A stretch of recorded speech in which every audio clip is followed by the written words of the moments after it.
For over 45 years, the City of Norwich Aviation Museum has celebrated Norfolk's rich aviation heritage. Its collection of aircraft showcases this history, with many exhibits available for informative guided tours. One of the aircraft on display is the Avro RJ85 EI-RJN, a British-built airliner from the late 1990s. Museum guide John Allan continues the story. We're standing in front of the City of Norwich Aviation Museum's Avro RJ85 civil airliner. This is the youngest aircraft in our collection, having been built in 1999. However, the development history of this type of aircraft goes back to the early 1970s. At that time, jet airliners, although well established, were A, noisy, and B, required long runways. That was even the small ones. A British company called Hawker Siddeley Aviation came up with the idea that if they could build a jet airliner which was A, quiet, and B, capable of short takeoff and particularly short landing, there was a major niche market to be had. And they designed an aircraft called the HS-146. However, at that time, money was short and the British aviation industry was under a state of change. So the HS-146, as it was known, didn't get off the drawing board. In the mid-1970s, Hawker Siddeley was merged with BAC when the British aircraft industry was nationalised to form British Aerospace. British Aerospace revived the HS-146 design and called it the BAE-146. Unusually, it was a four-engined aircraft, and they needed to use four small, relatively quiet jet engines to achieve the low noise levels required. Unfortunately, the only engine available, the Avco Lycoming ALF 502, proved somewhat unreliable in service, and this was a controversial feature of the initial 146, as the maintenance cost was quite high, but nevertheless it allowed the aircraft to achieve its original mission. After a number of years, British Aerospace realised that the aircraft was in need of a major redesign to keep it competitive in the market, and that is what created the Avro RJ series of aircraft. They were the last British-built jet airliners.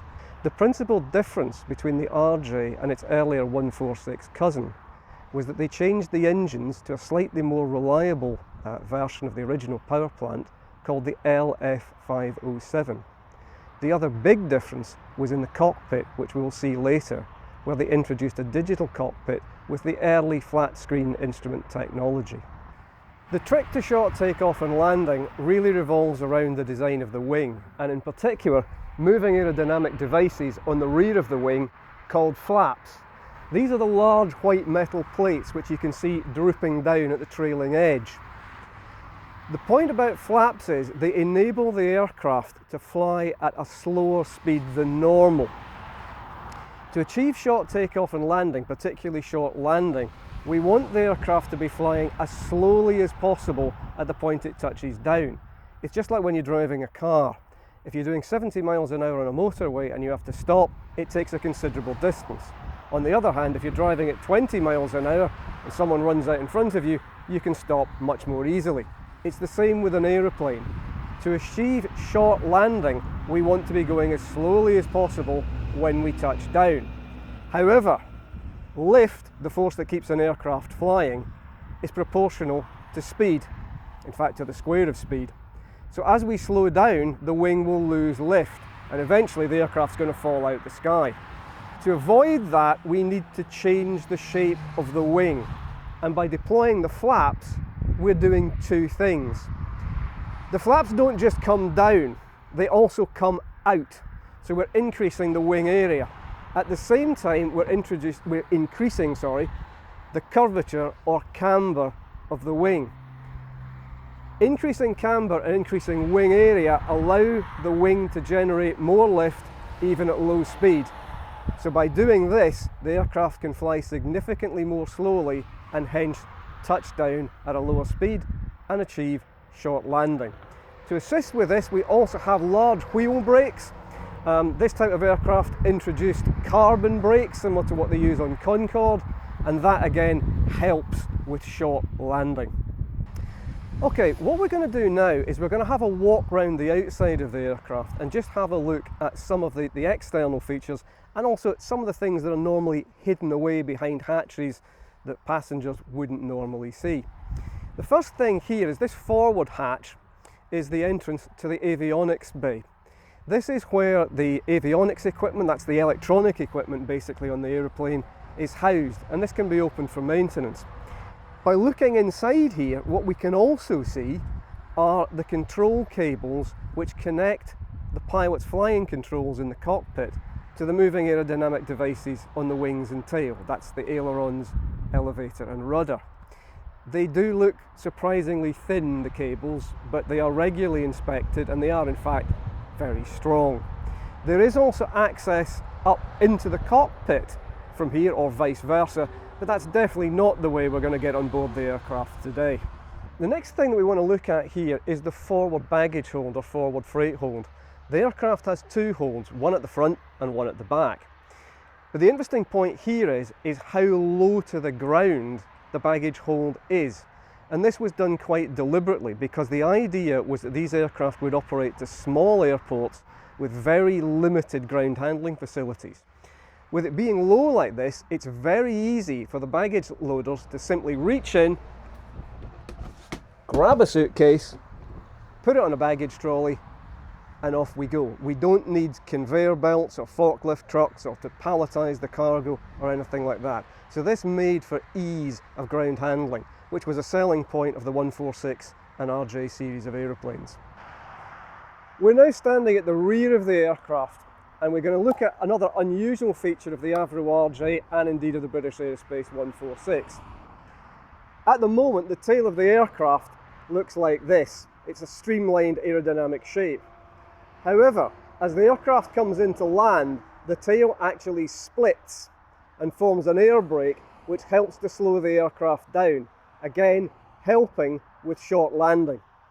Okay, we're now going to enter the aircraft and have a look at the cabin. We're just entering the aircraft from the rear passenger door. We're now inside the aircraft and we have you sitting in one of these rather nice passenger seats. And I just want to explain a little bit about the history of this particular aircraft. This aircraft was built in 1999, and when it was brand new, it went to an airline in the United States called Mesaba. They were based in Minneapolis, and they were a feeder airline for Northwest, which at the time was one of the big American airlines. It was in an alliance with KLM and a number of other airlines worldwide. And Mesaba opened up a number of routes from Minneapolis to local airports in the States which had not previously been served by jet aircraft, only by turboprops. And this was a very successful operation, and Mesaba became the largest operator of Avro RJ aircraft in the world. However, by 2005, Northwest was in financial difficulty. They filed for what's called Chapter 11 bankruptcy protection. That obviously had a major impact on Mesaba. And in 2006, they began to dispose of the fleet of aircraft. And a significant number of them were acquired by an Irish airline called CityJet. And this aircraft that we're on board is one of those aircraft. Now, when aircraft come from the United States to Europe, it's necessary to do some modifications to them. The rules and regulations in Europe and the UK are different to the United States. So engineering work has to be done. And obviously the aircraft had to be, to some extent, refurbished and repainted. CityJet put the work of refurbishing the aircraft out to tender, and the contract was awarded to the local firm here in Norwich of KLM UK Engineering. That might seem a little strange, but before it was KLM UK, it was Air UK Engineering, and Air UK had been a very big operator of the British Aerospace 146. So they were already very familiar with the generic aircraft type. They had trained staff and the necessary tools and equipment to do the job. The work that KLM did was appreciated by CityJet. They were impressed, and as a result, they awarded the long-term maintenance contract to KLM. So this aircraft and its sisters were regularly coming through Norwich, and they'd be here for periods of between 2 and 6 weeks, having major maintenance done to them. That was throughout the entire time that CityJet operated the fleet. Eventually, CityJet moved on to do other things, and around about 2018 they retired, or progressively retired, the Avro RJ fleet. This aircraft was one of two which, right at the end of their operation, were leased to Aer Lingus, and outside you can faintly still see the shamrock on the tail of the aircraft. However, by 2019 this aircraft was out of service. It was sitting across on the airport, the engines had been removed from it, they're the most valuable part of the aircraft, and it was very uncertain whether or not this aircraft would fly again. Then of course at the beginning of 2020 we had the pandemic, and civil aviation virtually stopped overnight. Many aircraft, older aircraft, were scrapped. This aircraft was likely to go the same way, but very fortunately, through I think some of the staff members at CityJet, it was offered to the City of Norwich Aviation Museum, and we rapidly accepted it. However, that gave us a little bit of a problem, because the aircraft was over on the airport, and we have between us and the airport a dual carriageway. So how are we going to get the aircraft from the airport to its final resting place here? The answer to that is with a very large crane. The road was closed overnight in October 2020. We had about 5 or 6 hours to do the work. A very large crane was positioned to lift the aircraft off the airport and onto the road. The crane was then brought round and the aircraft lifted from the road to where it now sits. Just thinking now about the condition of the aircraft, we're very fortunate that CityJet left it almost exactly the way it had been in service. So we have all the passenger seats. The aircraft was configured with 95 seats when it was operated by CityJet. When it had been with Nasaba, it was actually in a 2-class configuration with a first class, and in fact there was only a total of 69 seats, so it must have had plenty of space. But because we've got all the interior, we can treat it as if it had just landed, so we can almost do like a safety demonstration. So normally when you get on board an airliner, the crew would welcome you on board, they tell you to take your seats, put your seat belts on, and we have all the seat belts. They would tell you to stow your hand luggage either in the seat in front of you or in the overhead lockers, which once again we have just exactly as they were in service. They would then take you through a safety demonstration, pointing out the emergency exits, explaining about emergency oxygen mask, which again we have all this including at the demo kit. They'd explain about life jackets, and they would ask you to read the flight safety information card. We're now in the cockpit of the aircraft, and in fact you are sitting in the captain's seat. We have captain on the left, co-pilot on the right. And what we're going to do is just have a look at the equipment in here, some of the systems on the aircraft. First of all, in the middle, in the centre console here, we have the radios at the back, and next to them the wheel brake temperature indicators. In front of them we have the 4 throttles for the engines, numbered 1 to 4 funnily enough. Beside them on the right we have the flap lever for those big flaps that we saw earlier outside, and on the left we have the lever for the speed brake, or rather the tail air brake, which can also be used to deploy things called spoilers, which are on top of the wings. They're only deployed on the ground once the aircraft has actually touched down, and they kill the lift over the wing and help the aircraft to stay stuck to the tarmac. In front of the throttle quadrant, the little screens there, we've got 2 either side with lots of buttons around them. Those are the inputs for the navigation computers, the flight management system. In between them we have another little screen, and that's the weather radar. Turning now to the actual instruments in front of the pilots. On both sides there are 2 little dark rectangular screens. They're dark because there's no power on the aircraft, but if the aircraft was powered up they would be like little computer screens. The upper one would be the flight instruments and the lower one would be the navigation display. In front of the captain we also have some very basic standby instruments to cover us in the case of a total electrical failure. Very unlikely to happen, but nevertheless there is a backup. In the centre we have 2 columns of instruments covering left and right, a total of 4 sets of instruments in fact, and they're for the engines. Again, they're dark because there's no power. Next to them there's a complete battery of dark again, warning lights. This was what they call dark cockpit philosophy. The idea being normally there's no lights on. If a light comes on, there is some kind of a fault with that system, so it's a good attention getter. Right next to them, we have the undercarriage lever. The undercarriage lever is shaped like a little wheel to make it clear that it's undercarriage, just as the flap lever was actually shaped as a little aerofoil. Many years ago, aircraft design wasn't so clever, and they had a bit of a habit of putting the flap and undercarriage levers side to side and making them look the same. I'm talking sort of Second World War and immediately after vintage. And it wasn't entirely uncommon for pilots to get the wrong lever. They've just landed, they go to retract the flaps and unfortunately retract the undercarriage, which is not good.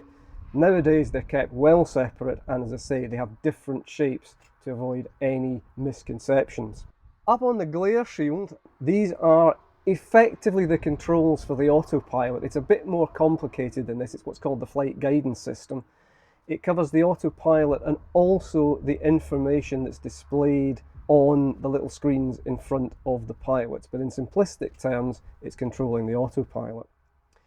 Looking up above us now, we see there's a lot more instrumentation and many more switches. People sometimes don't even notice these when they first get on the aircraft because they're above you. These are controlling the systems on the aircraft. Now, once upon a time, there would have been a third member of crew called a flight engineer. They are an almost extinct breed now, and instead the aircraft has computers and systems which can largely look after themselves. But nevertheless, they still need to be controlled and switched on and off. And that's what these panels are doing. So on the right hand side, we've mainly got air systems. So this is systems using bleed air from the engines. So we have air conditioning, pressurization, ice protection. This aircraft uses bleed air for anti-icing.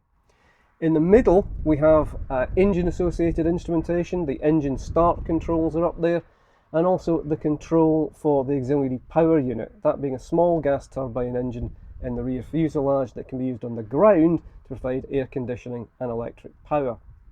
Moving across to the left hand side, we have systems like fuel distribution, fuel management, the electrical supplies, hydraulic supplies. Now, just a point to mention here, it's a 4-engined aircraft, but that does not mean it's got 4 electrical systems and 4 hydraulic systems. The aircraft used small engines, and in fact they weren't powerful enough to produce maximum thrust, run a hydraulic pump and a generator all at the same time. So in fact 2 of the engines are electric and 2 are hydraulic. The hydraulic engines are the inboard ones and the electric engines are the outboard ones. That did make it a little bit tricky when it came to doing engine changes, because all the sort of external equipment that's fitted to the engine sometimes had to be switched over, which was another bit of a maintenance issue with the aircraft. But nonetheless, it was a fairly minor issue. Last things to mention, the 4 red handles up the top here, they're the engine fire handles. Now we've got them pulled down at the moment. That's just as an added safety feature to close the fuel valves in the wings. But normally those levers would have been up. If there was a fire, a bell would ring, a light would come on in the affected engine's fire handle. Either pilot would pull that handle down, that would shut the engine down and isolate any hydraulic or electric supplies from it. If the fire did not go out, you could twist the handle, that would fire a fire extinguisher in the engine cowling. If it still didn't go out, you twist it the other way, you get a second shot. If the fire still doesn't go out, land as quickly as possible. Normally the fire would go straight out just by pulling the fire handle. Obviously we have the flying controls in front of each pilot. They're yoke type controls, steering wheels if you will, and they are connected to those cables and pulleys which we saw when we first looked in the avionics bay when we were outside. Down beside each member of crew there's also a little black sort of D-shaped handle. That's used to steer the aircraft on the ground, so that was connected to the nose wheel of the aircraft and it's nose wheel steering. So we don't use the aerodynamic controls on the ground, they're not effective. We use nose wheel steering, and we can also use differential braking. On that point the brakes are on the floor, a bit like on a car. They're what are called the rudder pedals. The rudder is also used to help steer the aircraft in flight when it's making turns. It's just similar to a rudder on a boat. Last little thing to mention are the windows here. It's a nice warm day today, so we've got one of these windows fully open. As you can see, they're large windows. We obviously only open these on the ground. But as well as allowing ventilation and an ability to talk to people outside if for any reason the intercom to the outside isn't working, this is actually the emergency exit for the crew should there be an accident and they're not able to escape through the cabin. You can open the windows, there's an escape rope above each window which you could throw out, shin down that, and away you go. Obviously after you've made sure all your passengers and crew are safe. You can enjoy informative guided tours of the Avro RJ85, Nimrod and Avro Vulcan at the City of Norwich Aviation Museum. While availability may vary depending on the museum's resources, you can book a tour at the museum for a small additional fee beyond the regular admission charge. Don't miss this incredible opportunity to delve deeper into aviation history.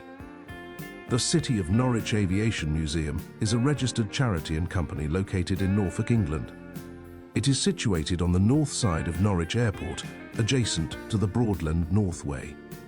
Visitors can access the museum from the village of Horsham St Faith via the Old Norwich Road. The museum's opening hours vary by season. Please check our website for the latest information. We hope this film captured your interest and left you eager for more. Don't forget to like and subscribe to our YouTube channel to ensure you won't miss any future videos.